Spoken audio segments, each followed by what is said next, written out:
waaw salaam maa ngi ñëwaat di leen ziar di leen béggee yéen ñëpp ku si nekk sa tur ak sant di kontaan intérêt bi ngeen am intérêt si ni ngeen intéressé woo si vidéo yi di wax macha allah yàlla na yàlla doole jàmm yéen ñi ut tamit permis yàlla na ko suñu borom jàppale ñi am bëgg a xam yàlla na yàlla yombal xam gi di leen wax abonné leen suñu chaîne YouTube groupe Facebook ak WhatsApp dinañ waxtaanee lépp lu jëm si wàllu code. Vidéo bii nii nag maa ngi siy expliquer wàllu interdiction yi ak fi nga war a taxaw ak fi nga war a daw waaw di leen wax ngeen seetaan ko mais nag bu leen fàtte abonné si YouTube bi yaa ngeen jëf. salaamaaleykum waa di ñëwaat si vidéo yi di wax lii sens interdit la interdit boo xam ne ni voiture yëpp la ñuy tere ñu jaar fa comme oto bu bleu bii nii mënu fa dem. dafa mën a jàdd gauche wala mu jàdd droite mais oto yi tamit mën nañ fa génnee kon panneau bi loolu lay teg lu ñu tere la mais aussi mën nañ ci yokk panneau bi mën nañ ci yokk panneau cycliste comme fii nii tere nañ fi oto yi mais vélo mën na fi jàll waaw bii nag moom dañuy tere oto yi dugg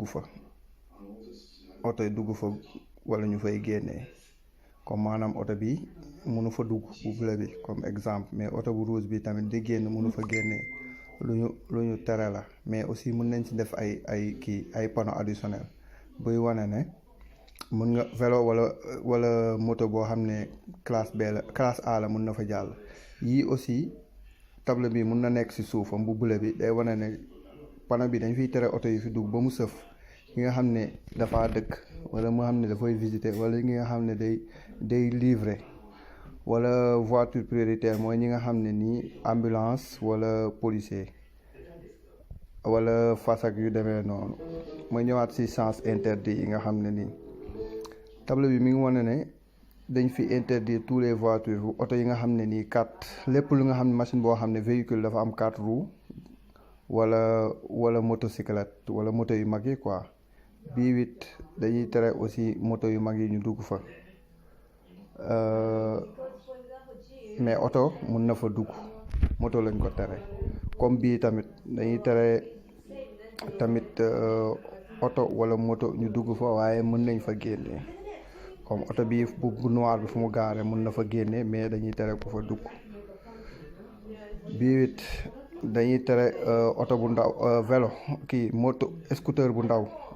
dugg fa mais oto bu mag oto bu am 4 roues mën na fa dugg comme fii tamit dañuy tere scooter wala moto dugg fa masse à charge tey jii lii mooy masse à charge voiture bu amul dara lii lay pesé bu si conducteur bi bokkee passager bi bokk si lépp boo ko boolee mooy nekk masse à charge nag mooy nekk nii tey jii bu ñu nee 3,5 tonnes pont bii nii dañuy tere oto bu fi yéeg boo xam ne ni dafa chargé 3,5 tonnes léegi daanaka boo boolee oto beeg li mu chargé yëpp kon oto bu ndaw dina fi mën a jàll mais bu fekkee dañ ko def bii nii si suufam mooy 2,5 tonnes comme oto bu mag mënatu fa oto yi chargé ba ëpp loolu mënatu fa jàll mook table boobu topp si ñoo yam waa signal bi mi ngi tourné mi ngi tere dañuy tere ku fi tourné mais bu mu sëf vélo wala scooter comme oto bu bleu bi signal bi tere na ko mu tourné foofu kon moom li muy def baaxul signal bi topp si day tere ku def demi tour waaw fii dañuy tere ku fi def demi tour comme oto bu bleu bi mënul ba ñeeku léegi panneau bi day wane ne boo fi dëkkee mun nga fi jàll bu dee bis topp si nag day wane ne